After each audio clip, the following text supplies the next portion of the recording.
이거 떨어뜨리셨어요. 그 소리가 내 심장을 건드린 순간 나는 그저 내가 떨어뜨린 지갑을 다시 주워주는 친절한 남자에 불과하다고 생각했다. 하지만 그날 밤 그 말을 들은 순간부터 내 삶은 어쩌면 처음부터 다시 시작된 거라고 느꼈다. 그 순간을 나중에 되돌아보면 모든 것이 달라지기 시작했다는 느낌이 든다. 마지막 남은 장바구니를 손에 쥔 채 나는 마트 앞에서 발걸음을 멈췄다. 그때 불빛은 왜 그렇게 아른거리는지 모르겠다. 불빛 아래 그는 내 앞에 서 있었다. 내 눈앞에 낯선 남자가 내 지갑을 손에 들고 있었다. 이거 떨어뜨리셨어요. 간단한 한마디가 내 일상에 어마어마한 변화를 가져올 줄은 전혀 몰랐다. 내 마음이 두근거렸다. 떨어뜨렸다니, 그건 그냥 실수일 뿐 그랬는데. 그런데 왜 내 심장은 그렇게 떨렸던 걸까? 그 남자의 눈빛이 유난히 차분했고, 그의 미소는 이상하게도 나를 편안하게 만들었다. 모든 것이 지나갈 일이라 생각했다.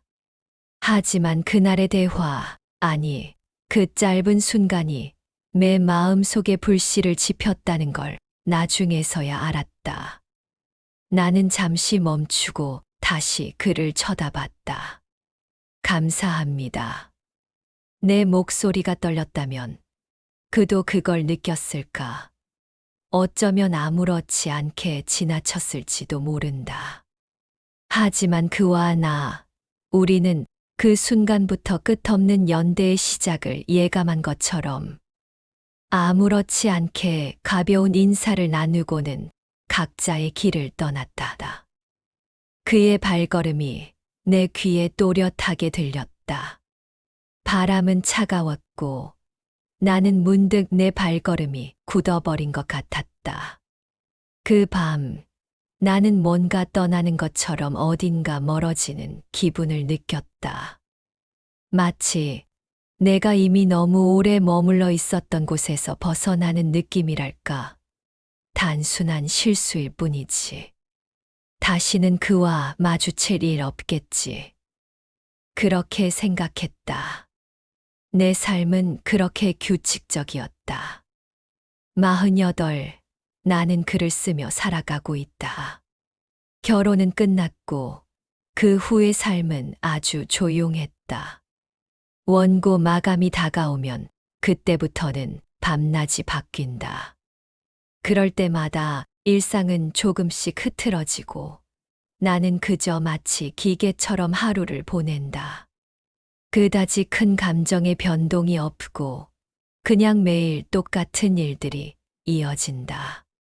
하지만 어쩌면 이런 나도 어느 순간은 불안한 마음을 느끼지 않을까. 오늘도 마트에 가기 전에 갑자기 생각났다. 속옷을 깜빡 잊고 갔다. 그래서 대충 가디건을 덮고 무심코 엘리베이터에 탔다. 그런데 그때 그 순간이었다. 엘리베이터 문이 열리고 나는 속으로 큰일 났다 싶었다.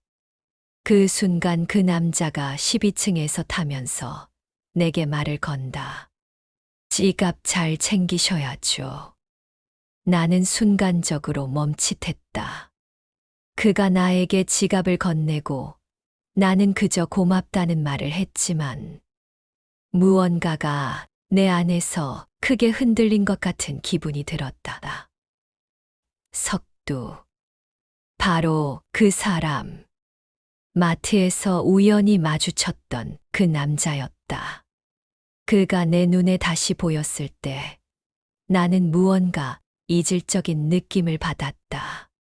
그의 눈빛, 미소는 너무나 차분했고, 그럼에도 불구하고 왠지 모르게 나를 더 불안하게 만들었다.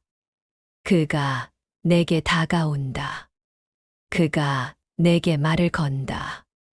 그 짧은 한마디가 내 마음을 그렇게 흔들어 놓았다.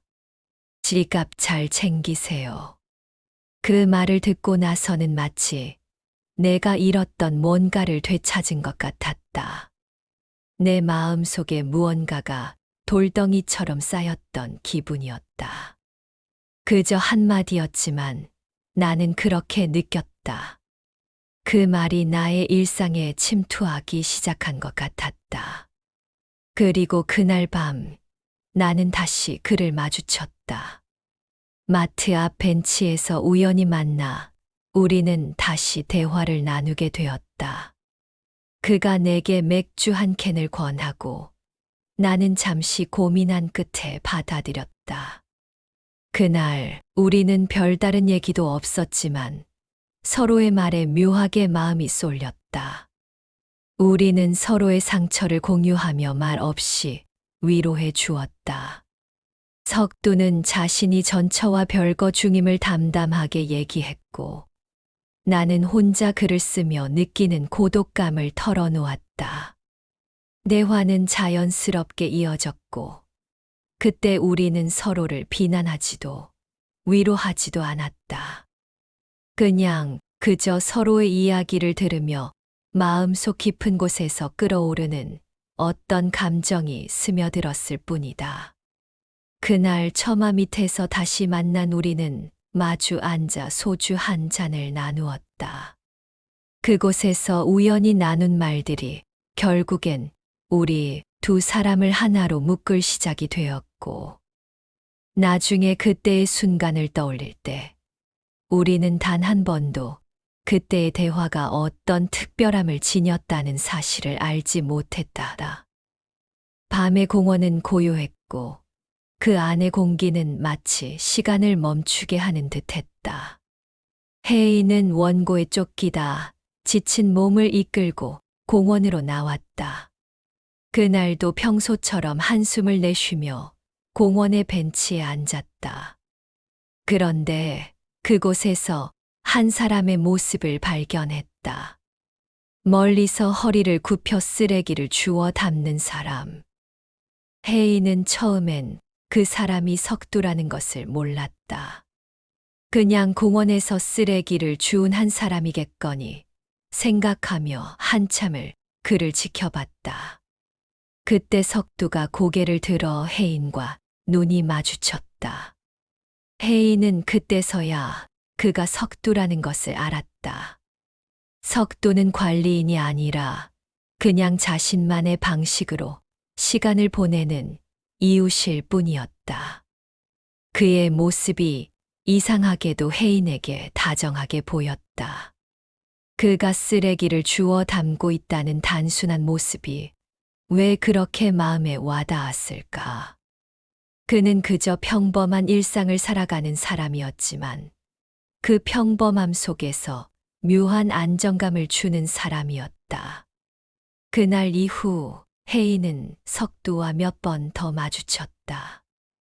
우연한 만남이었지만 그 우연은 서로의 일상 속으로 조금씩 스며들기 시작했다. 대화는 가벼운 농담처럼 시작되었고 시간이 흐를수록 그들의 대화는 깊어졌다.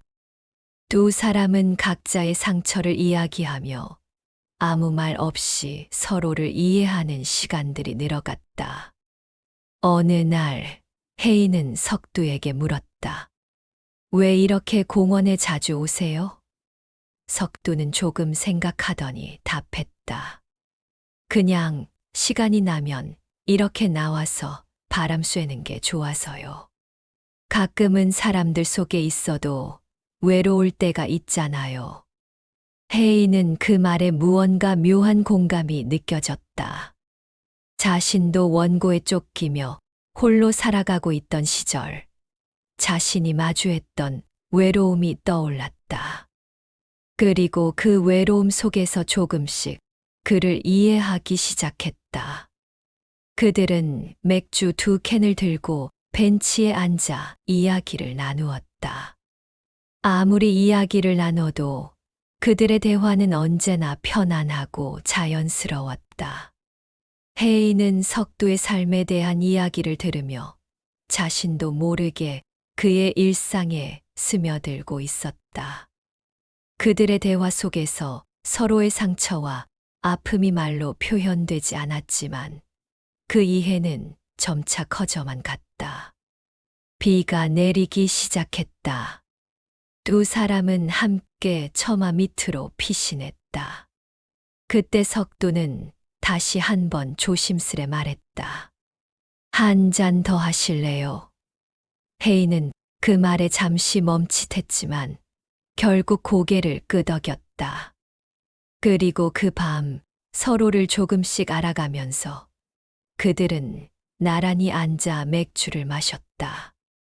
그 작은 순간들이 둘 사이의 거리를 좁히는 시간이었고, 그 밤이 지나면 그들의 관계는 또 한 걸음 더 가까워질 것이었다.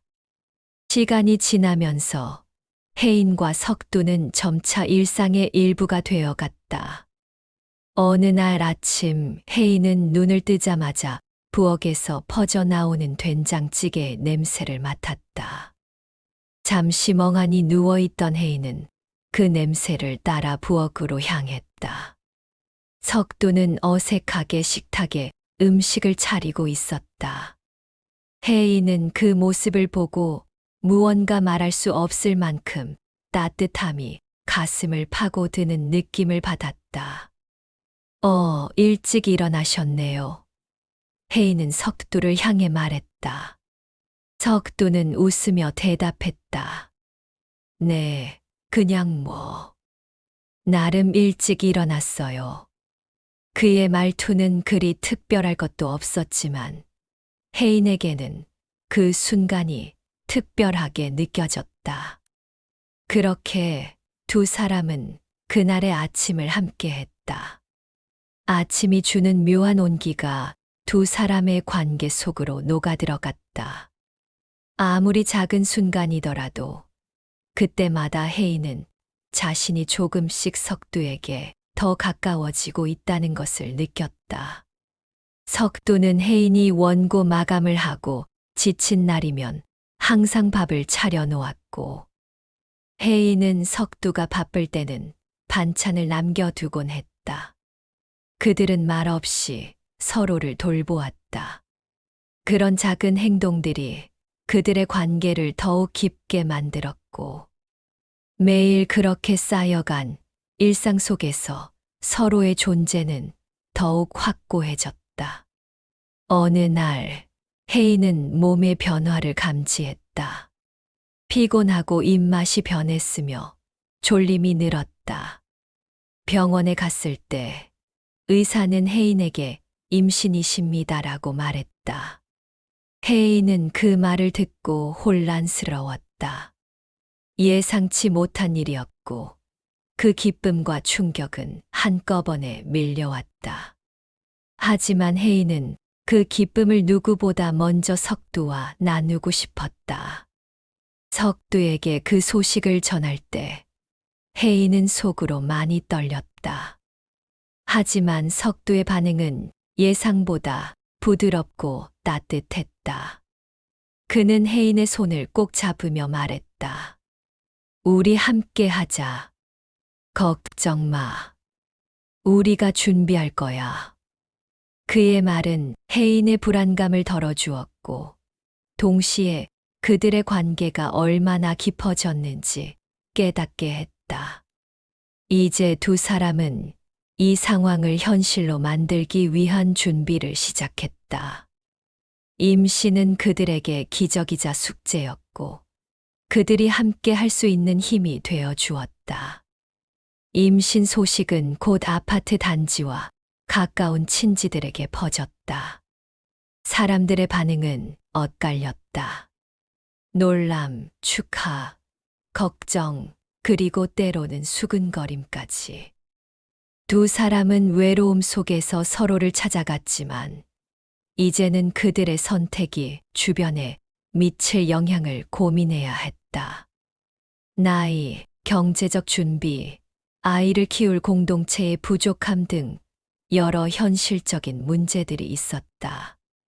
그럼에도 불구하고 혜인과 석두는 결의를 다지며 서로의 손을 잡았다. 석두는 자신의 책임감을 느꼈다.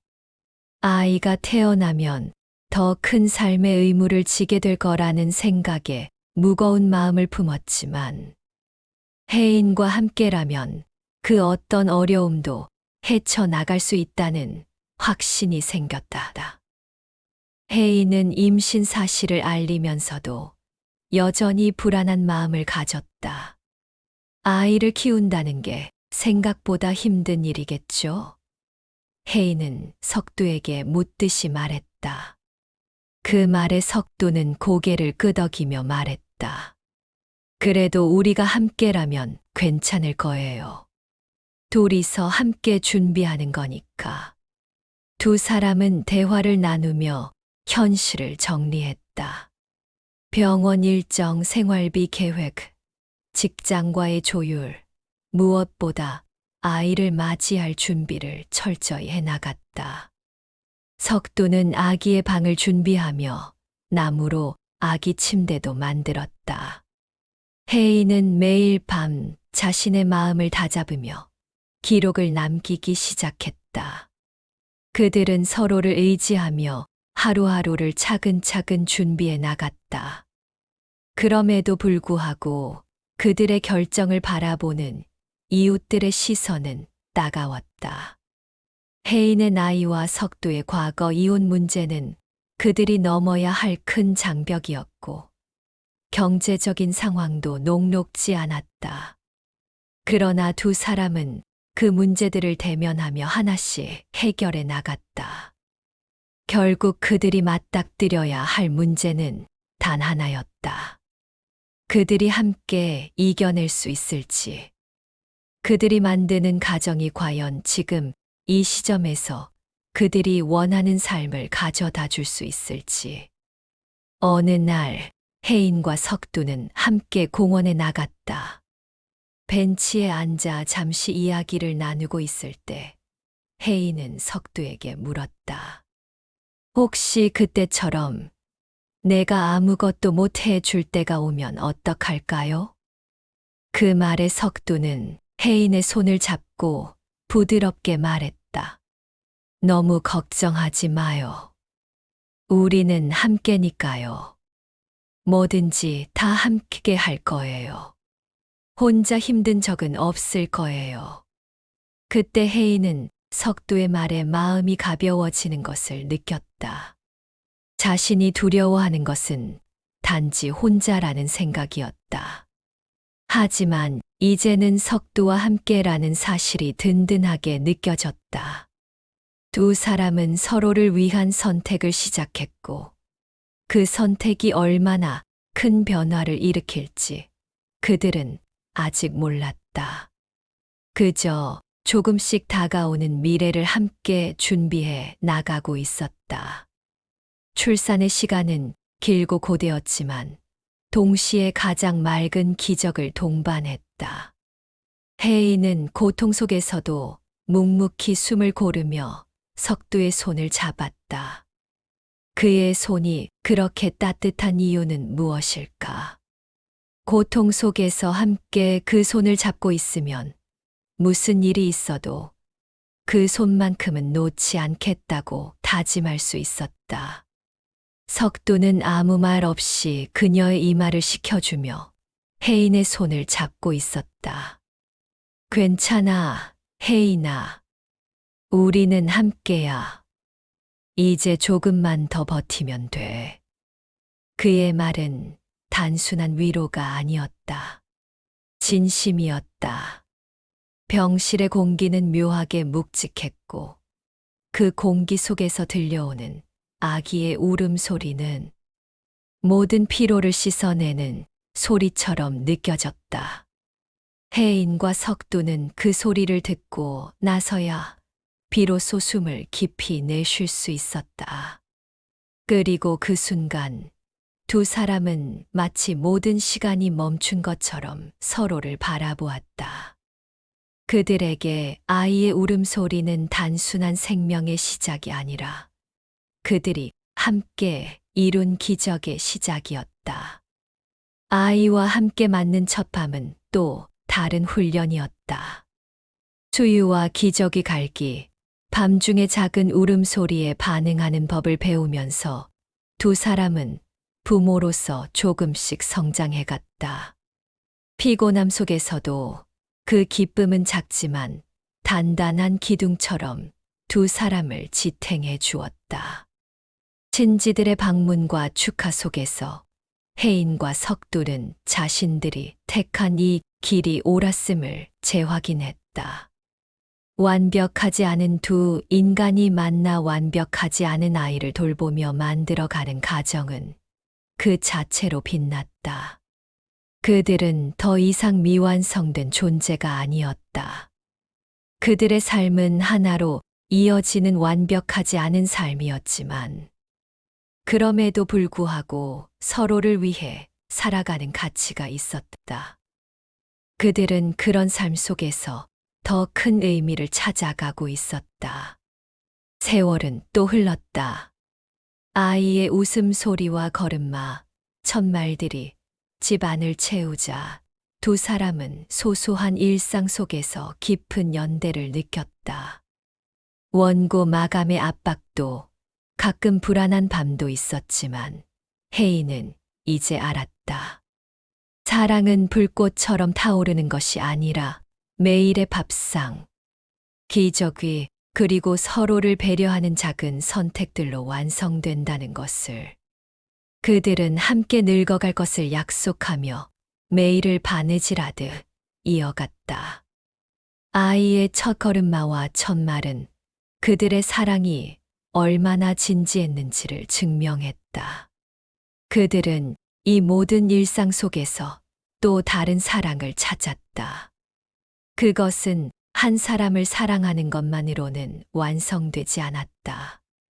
서로를, 그리고 그들이 함께 만든 세상을 사랑하는 것, 그것이 바로 진정한 가족의 의미였다.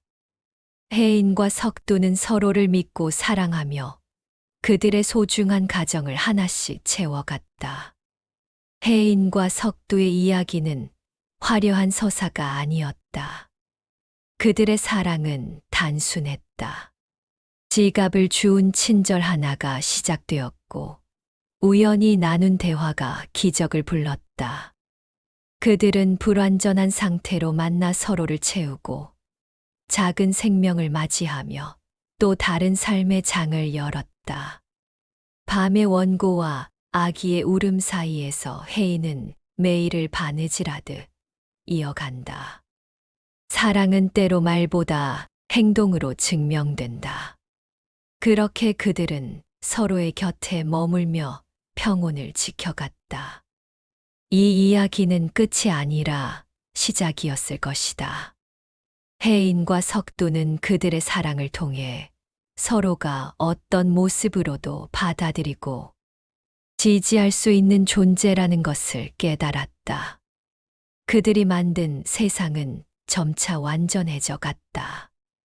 아이의 웃음소리가 계속해서 집안을 가득 채웠고, 혜인과 석두는 서로에게 가장 큰 힘이 되어 주었다. 사랑을 만들어가는 일상 속에서 그들은 여전히 함께였다. 마치 두 사람이 엘리베이터에서 처음 만났을 때처럼. 그들의 작은 시작이 어느덧 가장 큰 기적을 만들어낸 것이었다. 그들의 이야기는 그 자체로 아름답고, 그 모든 순간들이 계속해서 이어지기를 바라는 마음으로 마무리되었다.